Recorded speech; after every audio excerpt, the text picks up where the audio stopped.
હવે વાત કરીશું અરવલ્લીની તો અરવલ્લી જિલ્લા આમ આદમી પાર્ટી દ્વારા પત્રકાર પરિષદ યોજાઈ। 1 મે એટલે કે ગુજરાત સ્થાપનાના દિવસે સમગ્ર જિલ્લામાં આમ આદમી પાર્ટીના કાર્યકરો એક દિવસ ઉપવાસ રાખી સરકારની કૂટનીતિ સામે વિરોધ નોંધાવશે।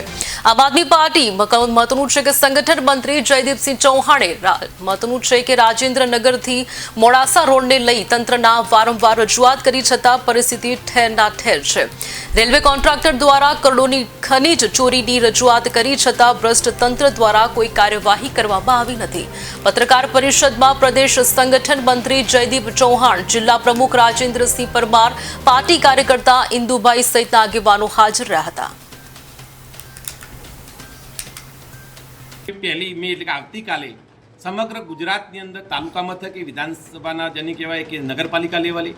આમ આદમી પાર્ટીના પદાધિકારીઓ, આમ આદમી પાર્ટીના કાર્યકર્તાઓ અને આમ જનતાને અમે આમંત્રિત કરીએ છીએ કે ભાઈ ગુજરાતની વર્તમાન જે તરા છે એમાં ગુજરાતની પ્રજા દુઃખી છે। ચાહે શિક્ષણ હોય, ચાહે આરોગ્ય હોય, ચાહે સરકારી કર્મચારીઓ હોય, ચાહે બેરોજગાર યુવાનો હોય, ચાહે ખેડૂત વર્ગ હોય,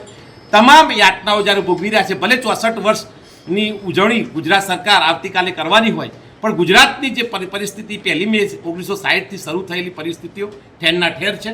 અને એને લઈ ગુજરાત સરકારની સદબુદ્ધિ આપે, મહિલાઓ જેને કહેવાય કે સશક્તિકરણની વાતો સાચા અર્થમાં સાર્થકતા એટલા માટે ગુજરાતનો હરેક કાર્યકર્તા અને આમ જનતા આવતીકાલે 1 મે ગુજરાતના સ્થાપના દિવસે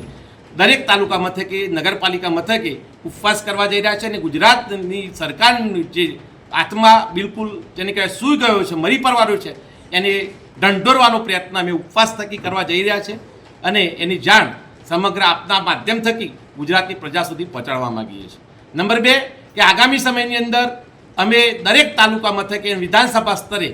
પરિવર્તન સંકલ્પ